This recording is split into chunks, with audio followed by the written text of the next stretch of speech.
టాలీవుడ్ లో controversial comments కి care of address గా నిలిచిన దర్శకుల్లో ఒకరు రామ్ గోపాల్ వర్మ. ఇది వరకు ఆయన మన స్టార్ హీరోల మీద, రాజకీయ నాయకుల మీద ఎలాంటి కమెంట్స్ చేసేవాడో ప్రత్యేకించి చెప్పనవసరం లేదు. ఈయన అందరి హీరోలపై ఇప్పటి వరకు సెటైర్స్ వేశాడు, కానీ మెగా ఫ్యామిలీపై అత్యధికంగా ట్రోల్స్ వేసేవాడు. ఇక రాజకీయంగా అయితే పవన్ కళ్యాణ్, చంద్రబాబులపై ఏకంగా మార్ఫింగ్ ఫోటోలు కూడా తన ట్విట్టర్ అకౌంట్ లో అప్లోడ్ చేసి చీ కొట్టించుకున్న సంగతి అందరికీ తెలిసిందే.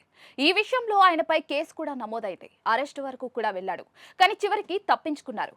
అయితే ఈ మధ్య కాలంలో ఎప్పుడు కూడా ఆయన జూనియర్ ఎన్టీఆర్ పై కమెంట్స్ చేయలేదు, కానీ నిన్న మాత్రం ఆయన ట్విట్టర్ లో చాలా మెత్తగా ఎన్టీఆర్ పై సెటైర్లు వేశారు. నిన్న ఎన్టీఆర్, హృతిక్ రోషన్ కలిసి నటించిన వార్ 2 మూవీ టీజర్ విడుదలైన సంగతి అందరికీ తెలిసిందే. అభిమానులకు ఈ టీజర్ నచ్చింది, కానీ ఇతర హీరోల అభిమానులు మాత్రం ఎన్టీఆర్ ని ఒక రేంజ్ లో ట్రోల్ చేశారు. ఒక అభిమాని టీజర్ లో చూపించే ఎన్టీఆర్, హృతిక్ రోషన్ కళ్ళ షాట్స్ ని పక్క పక్కన పెట్టి కళ్ళు చెప్తున్నాయి, ఎవరు ఏంటో అని అంటాడు. అప్పుడు రామ్ గోపాల్ వర్మ అవును అంటూ ఆ ట్వీట్ ని కోట్ చేశాడు.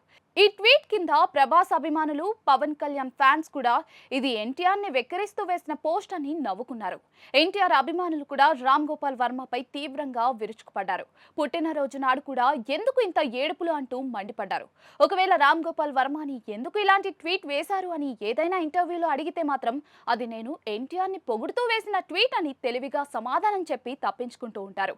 కానీ ఆయన నిజమైన ఉద్దేశం ట్రోల్ చేయడమే. అది చిన్న పిల్లాడికి కూడా అర్థమైపోతుంది. ఏదేమైనా ఒక తెలుగు సినిమా ఇండస్ట్రీకి సంబంధించిన హీరోని, తెలుగు సినిమాల కారణంగా ఎదిగిన ఒక స్టార్ డైరెక్టర్ ఇలా నార్త్ ఇండియన్స్ ముందు చులకన చేసి మాట్లాడటం చాలా పెద్ద తప్పు. అది కూడా పుట్టినరోజు నాడు ఇలాంటి కమెంట్స్ చేయడం అంటే రామ్ గోపాల్ వర్మ మైండ్ సెట్ ఎలాంటిదో తెలియజేస్తుంది అంటూ సోషల్ మీడియాలో నెటిజన్స్ కమెంట్స్ చేస్తూ ఉన్నారు. మరి ఈ ట్వీట్ కి ఆయన వివరణ ఇస్తాడో లేదో చూడాలి.